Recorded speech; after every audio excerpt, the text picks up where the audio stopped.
Hello and welcome to my channel, Bevvy with Beth. I'm Beth and today I have gone for another hot chocolate because it is once again rainy and cold outside. I thought I'd make it a little cozier for us today because this is going to be a bit more of a tea talk kind of thing rather than anything overly informational. I'm literally just going to be talking about my journey with the pill.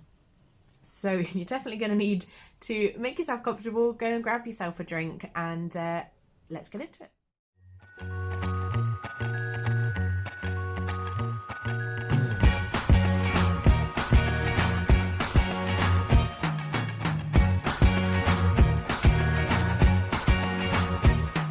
I can't forget the day we met, your eyes so blue, me piercing through.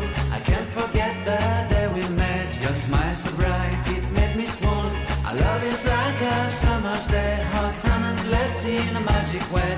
Whenever... So I've got to try very hard not to ramble on this one because I haven't really scripted it. But the contraceptive pill, I do just tend to call it the pill. I found that my journey, having now spoken to many other people who also have PCOS and even just in general, a couple of other women with their experience with the pill, I've noticed that mine is quite different. So I wanted to use this firstly as an outlet for me to kind of go through my process, to really discuss, well not discuss so much, but talk about what I was thinking and feeling and experiencing at the time in a logical way, but also as a means to start a conversation within our community, because I feel like it can be very easy when there's a very common opinion that people will state quite a bit, that then if you have a different experience it can feel a bit isolating. So I wanted to be a representative of someone who's had a very different experience, as far as I can tell, from a lot of people, especially with PCOS, with the contraceptive pill. But I also realised that although it has been fantastic for me, particularly symptom wise, which I'll go into, that there's quite a bit of research to show that maybe the pill isn't the best thing for women in general, and so I want to be able to do some more research, learn some more things, obviously pass that information on to you, but also have a documentary of my journey and how I can sit here now and say I'm on the pill. I'm literally next week having an appointment with the doctor to check everything over before I do another repeat prescription, and I can't see myself coming off it anytime soon because, as you'll see how many different symptoms it really helps me with, a lot of other things will have to change in my life before I could then look at being stable enough to come off of this hormone replacement. So that's kind of the idea of this video. So it starts when I was around 1920. It's really annoying, I actually can't remember when exactly it was, but I'm sure it was before I had a load of issues with my hips, and that was 2021. So it must have been somewhere between 1920, when I was having completely opposite problems with my period than I had before. So they'd always been really sporadic. I'd rarely gone 4 weeks and then had another period. It was always at least 6 weeks, but then very quickly became common for it to be anywhere between 16 to 24 weeks in between the two. It was often kind of somewhere around 18 weeks. That tended to be when I was having periods, which, as I've mentioned before in other videos, particularly on my mum's side of the family, they've had things like endometriosis and incredible things like period pains and much heavier bleeding than I ever had, even when I had my period, that then also not having them very often. I didn't feel like I could complain about that very much because it seemed like the ideal situation. I looked at that and I was like, no, I don't want period. Like, yes, come every week, 18 weeks. That's absolutely fine with me. As I've mentioned before, I'm not really interested, I've never really been overly interested in having my own children. So the kind of the infertility side of that obviously didn't bother me at all. Whereas I know a lot of other people would have seen that and been like, oh, but what about kids. Like, not having a period isn't a good sign for fertility. So I really wasn't bothered by a lack of fertility, and the infrequency of it was, as far as I was concerned, a blessing. And then, because I didn't complain about it very much, it was kept as a kind of a something that I dealt with on my own, and neither my mum nor my sister or anybody in school, any nurses or doctors or anything, was really tracking how many I had. And so I had them every now and again, and so it was like, oh yeah, things are just ticking along. And they really weren't. But when I then had, around the age of 19, I had a 6-week period, when a 6-week time slot when I had 3 periods. This had to be brought to the doctor's attention because I became severely anemic. I was incredibly unwell at the time, and I just thought, if this happens, it got to that 3rd week when I came on for the 3rd time, and I was like, if this happens again in 2 weeks' time, I think I might actually die. Like this, I wasn't being melodramatic. I felt awful. It was the worst. So of course we went to the doctors, and I was like, make it stop, please make it stop. So I had to take iron supplements, and they were like, don't worry, what we'll do is we'll just pop you on the pill. That will kind of balance your hormones out and set you back onto a pattern, and then, you know, we can look at then just kind of coming off it once you're back into a pattern. So I think they gave me a 3-month supply, and I was like, okay, yeah, that sounds fine. And then I started taking the pill, and the first 3 days were awful. I could not stop sleeping. I also had things like nausea and things like that was very much, as far as I could imagine, and particularly at the time when I was still quite young at that point and had never thought about having kids. I'm pretty sure that was what the first few days of pregnancy would have felt like. It was awful, exhausting and nauseating. Then I got to the 4th day, and all those symptoms disappeared. Because of all the bleeding, I was pretty determined to get this to work, because I couldn't go back to bleeding that often. So I was willing to persevere. At the time I was only working part-time, and I just spent a few days in bed, and I'd you know, go out and do my thing for the day and come back at 3-4 o'clock in the afternoon and just nap until dinner time. It was kind of beautiful in a lot of ways. So I was pretty determined to make this work. So when I got to the 4th day and those symptoms disappeared and I could get through my day perfectly normally, I was like, that's great. By kind of like the 6th, 7th through to the 10th day, it changed my life. I couldn't believe it. I was like, what? This is what life can be like? I had a stable mood. I was sleeping better than I ever had. Ever. I was getting decent amounts of sleep. I mean, I was still not had perfect sleep, but the kind of constant, never really getting into a deep sleep, having a lot of waking up all the time, finding it impossible to ever get to sleep in the first place, and you know, just I had terrible sleep. I was an insomniac, and I took these pills, and I was like, what is happening? It still took me a while to get to sleep, but once I was asleep, I was actually getting deep sleep, and I wasn't waking up all the time. My moods were balanced, so I didn't feel like every now and again I would get these overwhelming stress, anxiety. It was those kind of feelings that I was going through, that I'd come out of my mid teens, and I felt like a lot of things were settling down, but every now and again I find things overwhelming. I'd get these massive sadness, you know, which again I know is all part of the normal, but it was because of the lack of frequency of my periods. There was no pattern to it. And then the biggest thing, it used to be a real problem for me, were these overwhelming rages where I just would get to the end of my tether, and then I'd have to explode. And I used to hate it because it was illogical, and I am not an illogical person. I am not led by emotions, and so when I used to get this situation where I would have no choice but to explode and become ridiculously angry about anything, from, you know, major issues that I was facing down to I spilt the sugar. Do you know what I mean? It's that kind of I hated that, and all of that went away, and I felt so much more stable.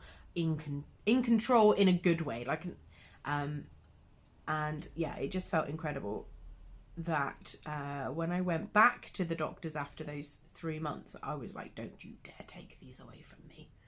Give me more. Literally, I was like, no, I'm not coming off these pills. I'm taking them forever now. You deal with it.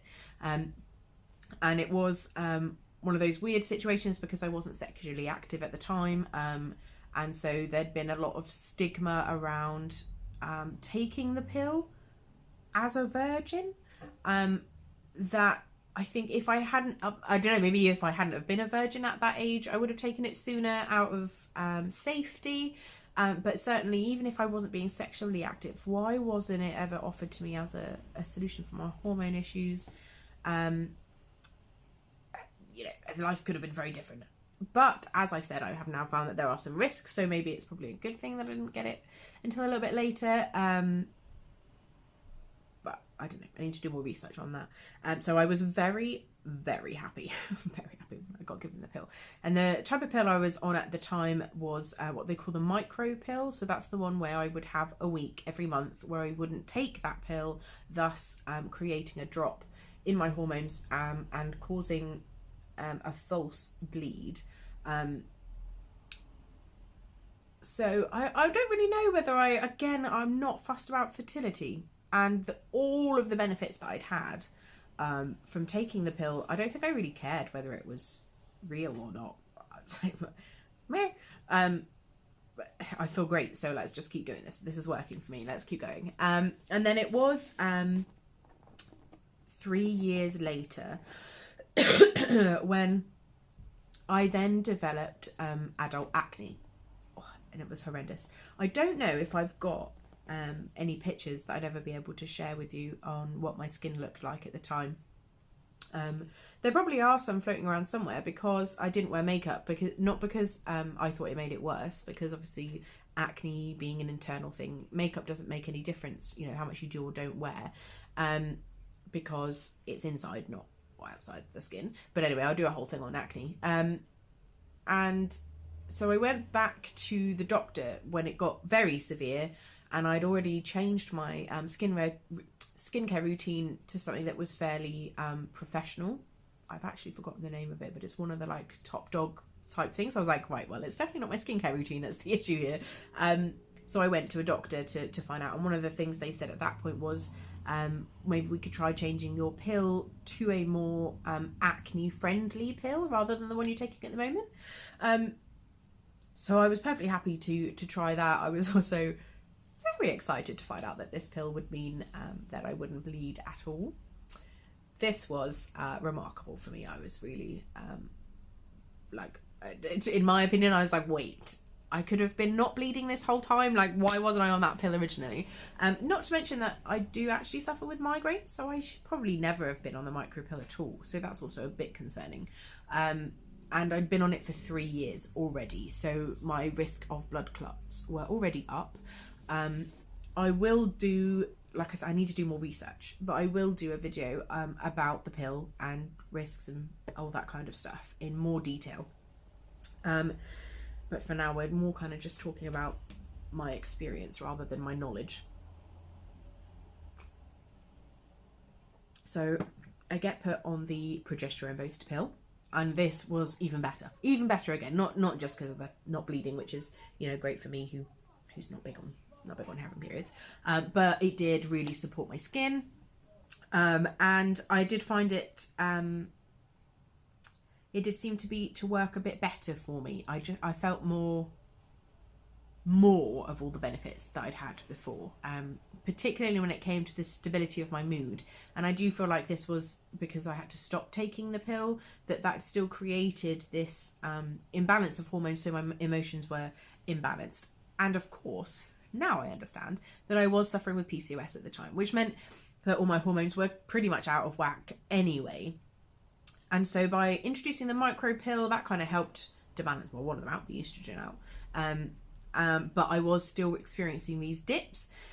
And so obviously when everything's already going up and down and backwards and sideways and loop-de-loop-de-loop, then you feel those symptoms much more. Of course, by being on the progesterone pill, which gives me a steady level of progesterone, although other things are still going all over the place, I have got some form of stability, and I really liked this. I felt really comfortable.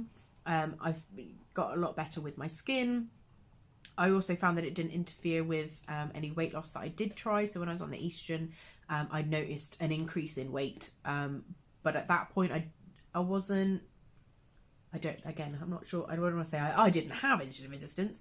I wasn't suffering with any symptoms, particularly the weight gain symptoms of insulin resistance when I first went on the pill. So when I first took the pill, I did put weight on. And when I swapped pills, I lost that weight. So the progesterone was much better for me in feeling more comfortable in myself, although I didn't have major body issues at that point because I was still fairly slim. So I quite liked that. That felt better. It felt like my body wasn't storing things falsely, which is a great feeling to have. And the whole stability of it just made me feel really good. And I have then only had periods now from that time until now, when I've not had the pill. So I had definitely the funnest experience looking back was when I went on holiday, and I'm a scatty person, so when I moved around quite a bit, and I had to change doctors and all this kind of thing, getting prescriptions became a bit difficult. So I'd moved into my new flat in June, I think it was the month, and still hadn't sorted out a doctor, and then was going on holiday in October. And I was like, May, I don't want to have a period because I don't know when they're coming, because they'll happen any point. So I'd not taken any since kind of the end of June, and it was coming up to the holiday in October. So end of September, I got my arse in gear and got myself registered with a doctor, got it sorted, and got some new prescriptions in, and so started taking it so that I wouldn't have a period. Now, my previous experience of missing pills and going back onto them would be that I would have like a 3-day of taking the pill. After the 3rd day, I'd then have a period, and then it would stop after 4 or 5 days, and then I'd continue to not have any periods. So I had taken this pill 2 weeks before I was going on holiday, so I was like, even if I get a bleed in between taking it and going on holiday, it'll be over and done with before I go. I am actually literally packing my bags on the Sunday morning before we're due to leave. Not last minute packing, I mean, like, you know, the little bit of your toothbrush and stuff that you can't pack before last night. I'm packing these things up, and I'm like, I can't believe this. I messaged all my friends like, you will not believe this. I'd literally taken the pill on purpose to not have a period on my holiday, and by taking the pill, it generated a period 2 weeks, so like so much later than I was expecting. It's just so I had a period just for my holiday, which is not fun at all. And then I had when I moved, after a couple of years after that, I moved back to my parents, and again I didn't get myself back onto the pill, and that's when my acne flared up. That's definitely when a lot of my insulin resistance symptoms kind of hit me, smacked me in the face, and I couldn't lose weight and all this kind of stuff. So that's when I then went back to the doctor to get onto the pill, to get rid of all of my terrible symptoms again, and that's how I then ended up being diagnosed with PCOS. And again, she was quite happy for me to go onto the pill to monitor all of those.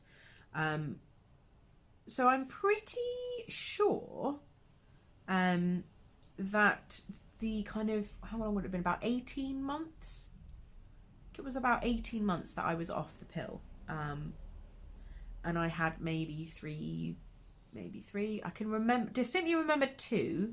No, I had at least 2 in 18 months. I'm not sure how bad a symptom it was to go that long without any period. And so now I'm pretty hot on taking it, because during those 18 months, another thing that became pretty bad that I hadn't put down to my hormones at the time, but again now I know that it was of course my mental health. really suffered. And I'm going to do another video again, this kind of tea talk sort of set up about mental health, because I think it's a really important part of our symptoms to discuss, and again to have that kind of discussion. So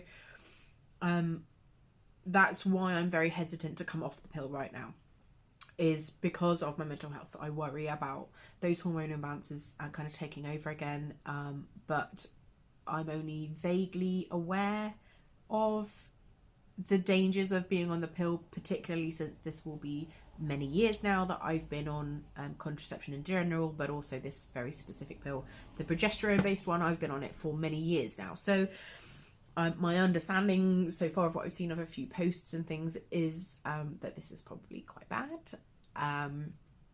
So I'm going to do some more research into why and how to find out and what to do about it. I will also be going into a bit more about my diet journey and how that's working for me, and how I feel that I'm getting to a place now where possibly I wouldn't need to rely on a pill to balance my hormones. And I assume I probably will eventually go through a little journey of coming off the pill and kind of documenting that as well for you guys and for me. So that's been my experience on the pill. If you found this either interesting or helpful, do give me a bit of a like, because that is always lovely. And I'd love to hear what your experience has been, either with pills or not having pills, or any issues or experiences that you've had. Write a little comment down below, because I'd love to know what your experiences are, because it's great for me obviously to share these things with you, but what I really want is to get some feedback back. I want to share this experience rather than just me talking at a camera. It's a bit vain, but you know.